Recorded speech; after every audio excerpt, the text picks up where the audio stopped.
Il était une fois une petite ville au cœur de l'Amérique où toute vie semblait vivre en harmonie avec ce qui l'entourait. Cette ville était au centre d'un damier de ferme prospère avec des champs de céréales et des coteaux de vergers, où, au printemps, des nuages blancs de fleurs flottaient au-dessus des champs verts. Et puis, un mal étrange s'insinua dans le pays. Et tout commença à changer. Un mauvais sort s'était installé dans la communauté. Partout s'étendit la mort. Il y avait un étrange silence dans l'air. Le silence régnait sur les champs, les bois et les marais. Ces quelques lignes sont les premières du livre Printemps silencieux de la biologiste Rachel Carson. Ce bouquin, je l'ai trouvé dans une boîte à livres et j'ai été intrigué par son titre. Je l'ai dévoré en quelques jours, j'ai adoré sa façon de parler de science de manière super accessible et ça, parler de science au plus grand nombre, moi ça me parle. Pourtant, j'avais jamais entendu parler de son auteur, Rachel Carson.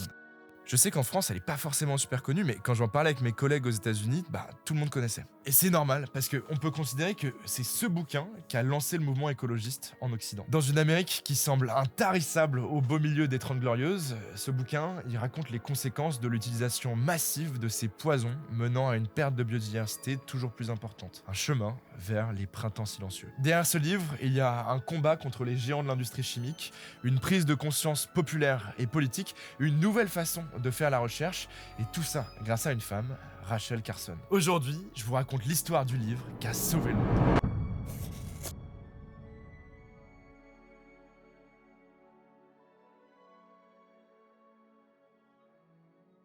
Is one of the nation's best sellers, first printed on September 27, 1962. Up to now, 500,000 copies have been sold, and Silent Spring has been called the most controversial book of the year. Notre histoire commence en 1939 dans un labo suisse. Paul Hermann Müller, un chimiste de chez GJ, l'une des plus anciennes firmes chimiques européennes, retombe sur une molécule synthétisée 65 ans plus tôt par un étudiant à l'université de Strasbourg. Elle a 7 têtes, 2 groupes phényl et 3 atomes de chlore attachés à un atome de carbone central. Bon, c'est compliqué dit comme ça, mais on voit que la molécule est bâtie autour d'un atome de carbone, la brique de construction indispensable à toute cellule vivante. Ça fait donc de cette molécule une substance organique. Le truc, c'est que à l'époque, on voit pas trop à quoi elle peut bien servir, alors elle prend la poussière sur des étagères strasbourgeoises. Cette molécule oubliée, c'est le dichlorodiphényl. Ouais, bon, laisse tomber. Cette molécule oubliée, c'est le dichloro-diphényl-trichloroéthane. Facile, du premier coup. Mais pour des raisons évidentes, je vais utiliser son petit acronyme, le DDT. Paul Hermann découvre que le DDT tue des mouches d'un simple contact. Alors, au lieu d'être terrifié par cette découverte morbide, Paul multiplie les tests parce qu'il cherche quelque chose d'efficace contre les mythes.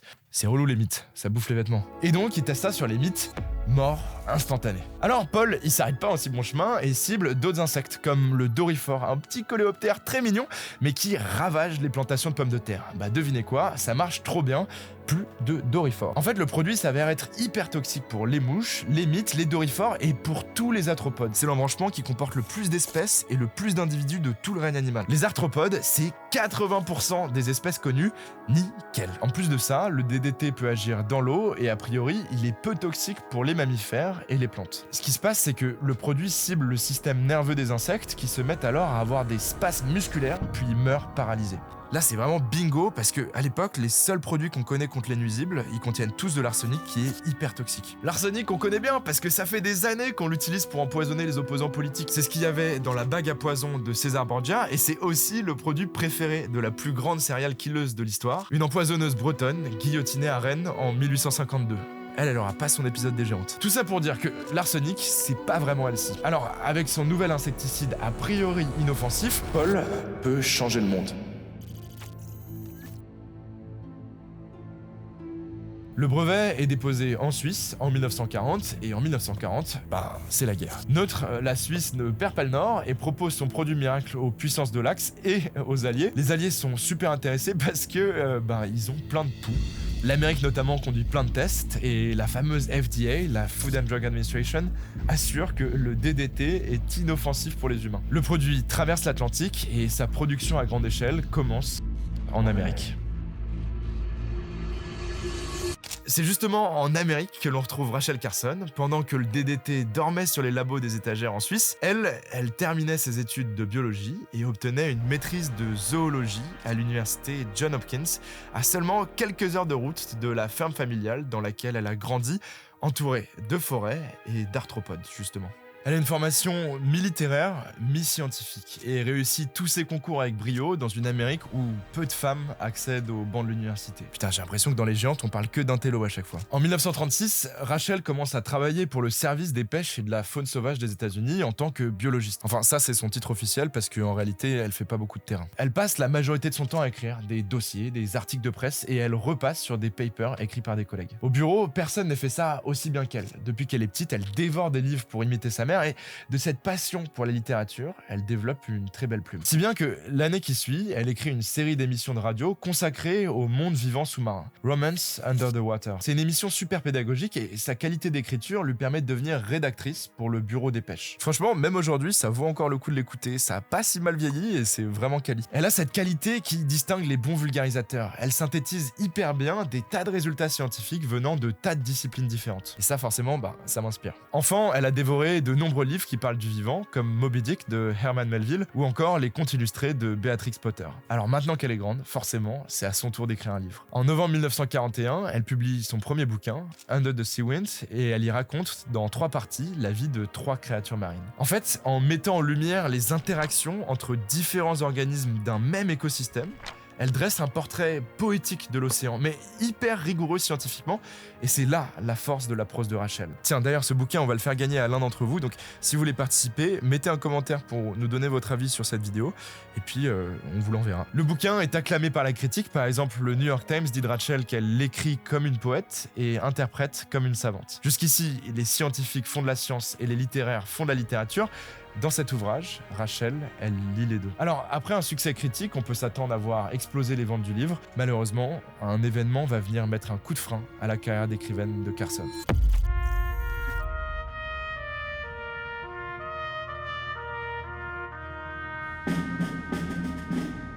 Under the Sea Wind est publié en novembre 1941, mauvais timing puisque un mois plus tard, le port de Pearl Harbor est attaqué par les forces aériennes de l'Empire du Japon, faisant bien sûr entrer les États-Unis dans le conflit qui déchire jusqu'alors l'Europe. En guerre, les Américains ont donc autre chose à faire que de lire de la vulgarisation. Non, ils se demandent plutôt comment est-ce qu'ils vont résister aux forces japonaises dans le Pacifique. D'ailleurs là-bas, les forces américaines sont en galère, non seulement parce qu'ils combattent contre l'armée japonaise, mais en plus, ils combattent contre un autre ennemi, plus discret, mais encore plus dévastateur, le paludisme.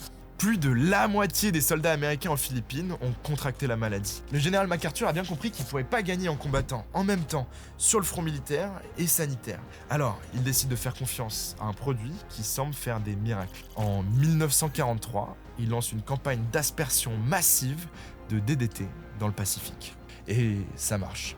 Ça marche super bien même. Si bien qu'à la fin de la guerre et après l'usage militaire, c'est au tour des civils de profiter de ses propriétés miraculeuses. En Grèce et en Italie, il est utilisé sur des millions de civils pour endiguer une épidémie de typhus. À nouveau, c'est un succès. En moins d'1 mois, l'épidémie est maîtrisée. En Sardaigne, plus de 10 000 tonnes de DDT sont répandues dans les villes, les champs et les cours d'eau. Et les habitants de l'île italienne, qui depuis le 6e siècle avant Jésus-Christ évoluent avec le paludisme, s'en voient débarrasser, une belle victoire. En 1948, consécration, tous ces succès seront couronnés et Paul Herman Miller, celui qui a découvert les propriétés du DDT, reçoit le prix Nobel de physiologie et de médecine. Bon, on revient un tout petit peu plus tôt, on est en 1945, et pendant ces années miracles pour le DDT, Rachel est passée rédactrice en chef des publications pour le service des pêches et de la faune sauvage. Elle s'est tant familiarisée avec cet exercice de l'écriture que beaucoup de rédactions s'arrachent ces articles de vulgarisation poétique. Et justement, au sortir de la guerre, Rachel attend une réponse du Reader's Digest, un magazine mensuel pluridisciplinaire et très populaire, à qui elle a proposé un article sur les effets du DDT. Cette année-là, justement, le gouvernement américain est sur le point d'autoriser l'industrie chimique à proposer le DDT aux civils. Après les militaires, ce serait donc au tour des agriculteurs d'utiliser l'insecticide pour débarrasser leur culture des nuisibles. Il faut dire que le DDT a le vent en poupe. C'est l'histoire d'une belle success story à l'américaine. Tout va si vite que, au moment où les discussions se font pour lâcher le DDT sur le marché, les tests de vérification pour affirmer que le produit n'a pas d'effet indésirable sur la santé humaine sont encore en cours. Ces tests, ils se font dans le Maryland, pas très loin du lieu de travail de Rachel d'ailleurs. Deux de ses amis mènent une étude sur l'impact du DDT DDT sur les poissons. Ils observent que non seulement les populations piscicoles diminuent, mais que c'est aussi le cas des oiseaux environnants. On dirait bien que la molécule ne s'arrête pas qu'aux arthropodes finalement. Rachel apprend ça, et elle est terrifiée par l'ampleur inconnue des dégâts si le DDT venait à être accessible à tous. D'un côté, ses amis scientifiques soupçonnent les vices du produit, de l'autre, la presse américaine s'enthousiasme sur la victoire de la science. Tous les médias sont unanimes, le DDT est un produit miracle et il est inoffensif. Alors Rachel, qui a l'habitude d'écrire pour les journaux, choisit d'avertir le grand public des inquiétudes de la recherche à l'égard du DDT dans ce magazine à grand tirage. C'est l'occasion de mettre un coup de frein à cet usage sans limite du DDT et c'est un flop. La rédaction du Reader lui répond qu'ils sont pas super chauds de s'attaquer à ce sujet, ils avancent que les États-Unis sortent d'une guerre et qu'il n'est pas question d'inquiéter à nouveau la population. Après ce refus, Rachel n'insiste pas. Ouais, elle est convaincue qu'il y a un truc qui cloche, mais en fait elle est débordée, elle a plein de taf et elle passe à autre chose. Soucieuse de manquer d'argent, elle multiplie les publications dans des magazines, s'engage à droite à gauche, bref, elle est sur plein de projets en même temps et elle a du mal à dégager du temps pour écrire pour elle. Alors, le dossier du DDT se fait peu à peu recouvrir par de nouveaux dossiers et il va se passer un peu de temps avant qu'il ne retombe entre ses mains. La guerre a permis des progrès considérables dans les domaines des technologies marines. Alors, à la fin des combats, elles sont utilisées par les scientifiques pour découvrir le fonctionnement de la vie marine. Bien sûr, Rachel suit cet engouement scientifique de près et rassemble ses articles en chapitres pour publier en 1951 la suite de son premier ouvrage, La mer autour de nous. À nouveau, la critique est unanime, sauf que cette fois, c'est accompagné par un succès commercial. Son livre reste 86 semaines dans la liste des best-sellers du New York Times, il est traduit en 28 langues et il gagne plein de prix littéraires. Ce livre aussi, on vous le fait gagner, donc commentez et abonnez-vous. Ça y est, dans une Amérique où beaucoup doutent qu'une femme puisse parler de science, Rachel rencontre son public, elle pose son autorité, elle est une écrivaine de renom. Dans son discours prononcé lors de la cérémonie du National Book Award, elle dit ça: « La plupart des gens que je rencontre me disent que le succès de La mer autour de nous est surprenant, car ils parlent de science. Est-ce réellement surprenant? La science n'appartient pas à quelques personnes enfermées dans leur laboratoire. Les matériaux sur lesquels travaillent les scientifiques sont les éléments de la vie même. On ne peut pas comprendre l'être humain sans s'intéresser à son environnement, aux forces qu'il a modelées depuis des millions d'années. » Elle fait ce qu'elle a toujours fait, parler de science en poésie.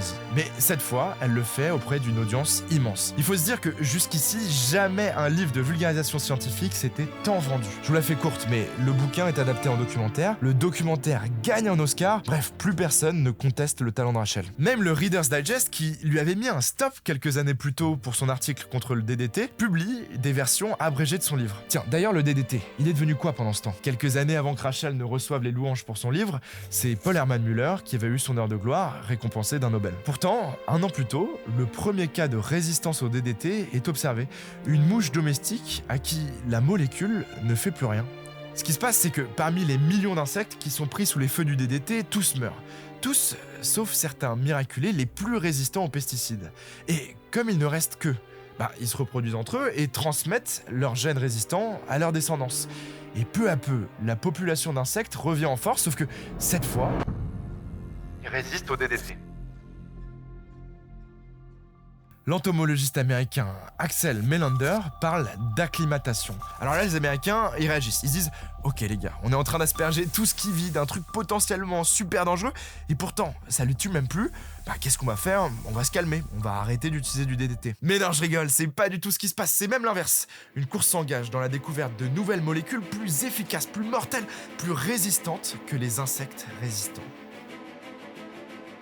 La lecture du bouquin, elle est hyper frustrante parce que Rachel, elle montre plein de cas où des animaux qui sont pas censés être ciblés se retrouvent à être exterminés pour que, à la fin, l'insecte ciblé réapparaisse quelques années plus tard. En plus de ça, le brevet pour le DDT passe dans le domaine public. Il est facile à synthétiser, ne coûte rien, il n'en faut pas plus pour que le DDT soit partout. Il n'est plus seulement aspergé dans les champs, on le retrouve aussi dans les rayons des supermarchés, et donc, inévitablement, dans tous les foyers américains, c'est devenu un produit ménager super commun. Forte de ses victoires en santé publique, la molécule est populaire, elle se vend comme des petits pains à coups de grands coups marketing. Dites-vous qu'on est en plein dans les 30 glorieuses, c'est les années des Mad Men, les États-Unis sont plus capitalistes que jamais, ils font tout pour envoyer des grandes palettes de DDT partout dans le monde. Le DDT n'est pas cher à produire et les enjeux économiques qu'il représente sont immenses. Alors croyez-moi, les considérations écologiques ne sont vraiment pas, mais vraiment pas à l'ordre du jour. On est en 1958, Mao lance le grand bond en avant en Chine, les États-Unis viennent de lancer leur premier satellite Explorer 1, et en France, Frédéric Joliot-Curie s'éteint. De son côté, Rachel publie le 3e et dernier volet de sa trilogie sur la mer, elle en vend 7. Mais non, évidemment, c'est un best-seller international. Forte de son succès précédent, Rachel a pu prendre son indépendance et dégager du temps pour écrire. Elle a son agent littéraire, son chalet dans le Maine, bref, elle est bien, et ça, c'est top pour se consacrer pleinement à ses projets perso. C'est dans ce joli cadre que la biologiste s'attelle à son nouveau projet, le livre des poissons. Ça y est, elle a enfin le temps pour se consacrer pleinement à ce sujet qu'on lui avait refusé quelques années auparavant. Et en quelques années, il s'est accumulé sur son bureau plein de documents en lien avec le DDT. Des articles scientifiques alarmants, des lettres de particuliers. Parmi ces courriers, beaucoup d'ornithologues et de naturalistes l'alertent sur la disparition soudaine des oiseaux suite à l'épandage de DDT. Mésanges, rouge-gorge et tourneaux, aucune espèce ne semble épargnée. Dans une lettre à une amie, elle se confie. L'autre jour, je suis tombé sur une merveilleuse citation de Lincoln dont je ne me souviens plus mot pour mot. Elle parlait du péché de silence, lorsque l'on a conscience du mal autour de nous et qui fait de nous des lâches.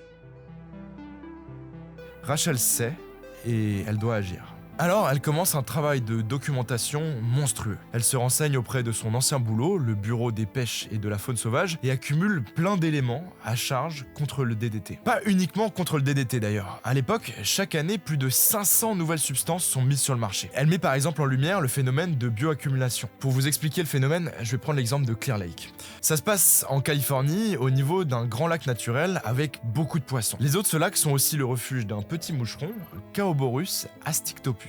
Alors on est d'accord, il ressemble drôlement à un moustique, mais à la différence de son cousin, il ne pique pas. Son cycle de vie dépend du lac puisque ses larves évoluent en profondeur, donc inévitablement, une partie nourrit les poissons. Et ces poissons nourrissent les grèbes, une espèce d'oiseau qui s'installe sur le lac en hiver. Littéralement sur le lac puisque elle construit des nids flottants. Tout ce petit monde foisonne, plein de moustiques, plein de poissons et plein de grèbes. Bon, je ne vous dresse ici qu'une infime partie de toutes les interactions écologiques de cet écosystème, mais vous avez le tableau. Le truc, c'est que les résidents des alentours de Clear Lake en ont marre de voir plein de moucherons. Si bien qu'ils l'ont considéré comme un nuisible, une cible à abattre. On choisit alors comme arme le DDD, un cousin du DDT qui serait moins nocif pour les poissons. Alors ils font les choses bien, les géomètres viennent mesurer le volume d'eau du lac et on prend le soin de ne verser qu'une dose d'insecticide pour 50 millions de doses d'eau. L'hiver suivant, on retrouve sur les rives du lac une centaine de grèbes mortes. Alors, c'est pas normal, on soupçonne une maladie infectieuse et on autopsie les volatiles. Aucune trace de pathologie.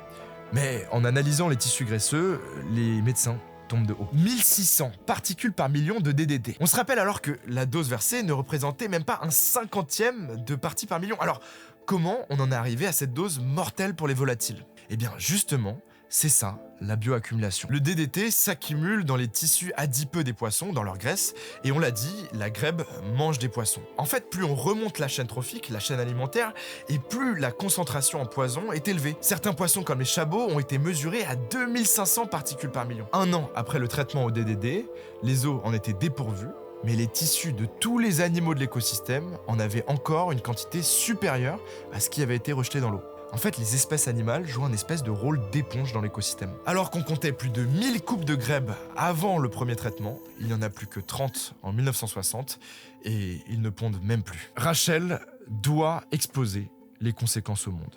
Plus j'en savais sur l'utilisation des pesticides, plus j'étais horrifié. Je me suis rendu compte qu'il y avait là de quoi écrire un livre. Ce que j'ai découvert, c'est que tout ce qui comptait le plus pour moi en tant que naturaliste était menacé et que je ne pouvais rien faire de plus important. Elle se souvient du refus du Reader's Digest, alors elle va proposer de publier ses chapitres sous forme d'articles au New Yorker, le même journal qui avait publié des chapitres de ses livres précédents. Anxieuse, elle présente son projet dans le bureau du rédacteur en chef du New Yorker et au sortir de ce rendez-vous, elle écrit ça. Le rendez-vous avec Mr. Swan a vraiment été un plaisir et une grande satisfaction. Il est complètement fasciné par le thème et assurément heureux et excité à l'idée de le présenter dans le New Yorker. La meilleure nouvelle, c'est que je peux le présenter strictement de mon point de vue, sans mâcher mes mots. Il dit que, après tout, il y a des choses à propos desquelles on n'est pas obligé de se montrer objectif et impartial. On ne cautionne pas le meurtre. Le rédacteur en chef annoncera ça. Nous ne prétendons pas que le New Yorker change le monde, mais cette fois-ci, cela pourrait être le cas. À ce moment-là, elle ne le sait pas encore, mais elle est en train de préparer le combat de sa vie.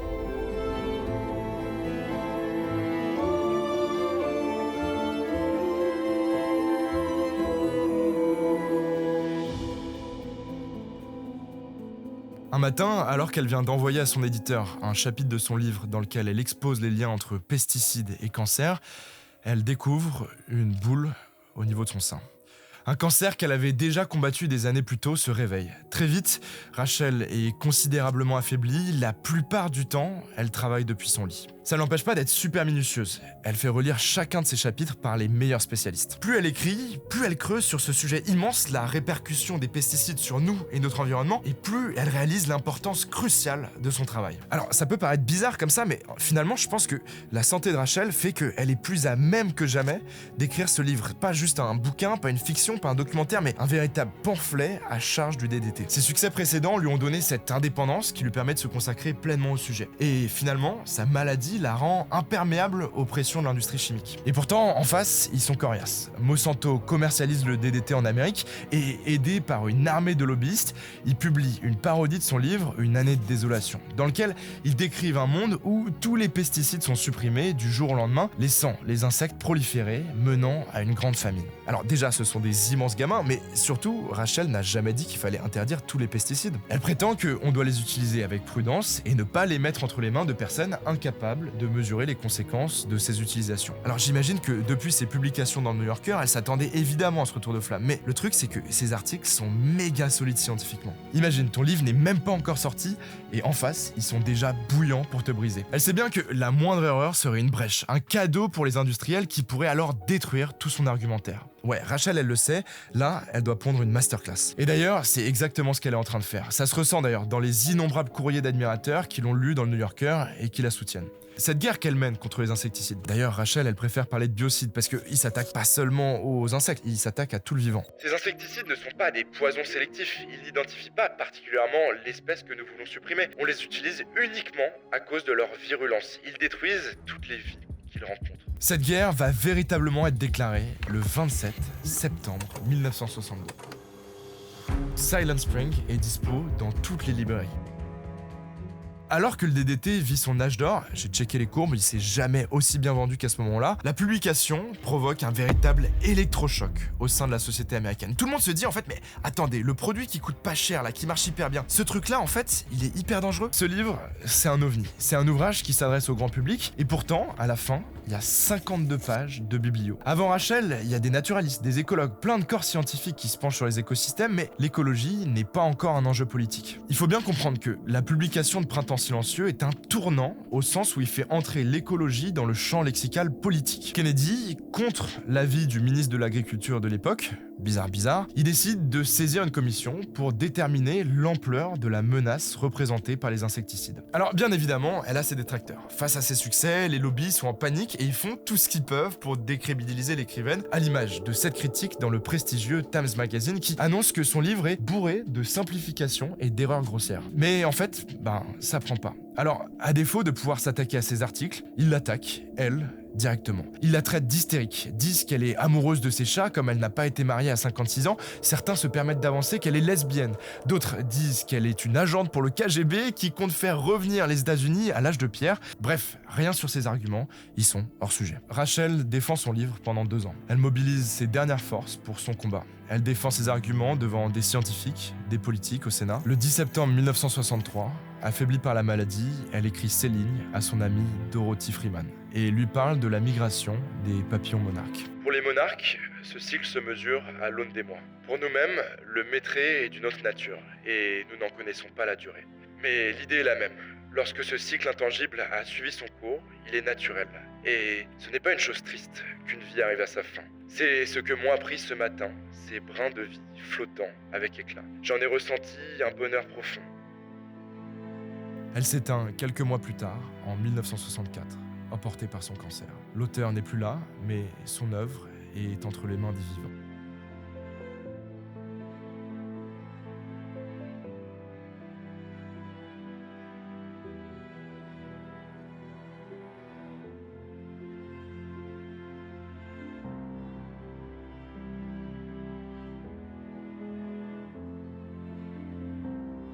La commission lancée par JFK donne raison à Rachel. En 1970, le gouvernement décide de créer une agence fédérale de l'environnement. Et en 1972, 10 ans après la parution de Printemps silencieux, la molécule est interdite. Using loopholes which permitted pesticides to be sold before they were fully tested, this bill safeguards the health of all Americans. I'm sorry the voice of Rachel Carson is still today. She would have been proud of this bill in this moment. En 1980, à titre posthume, Rachel est décorée de la médaille présidentielle de la liberté, la plus prestigieuse des décorations des États-Unis. En 1999, elle se classe dans la liste des 20 scientifiques et penseurs les plus influents du XXe siècle, aux côtés d'Albert Einstein et de la famille de Louis Leakey. Et d'ailleurs, ce classement, il vient du Time Magazine, le même magazine qui chiait sur elle à la sortie de son bouquin.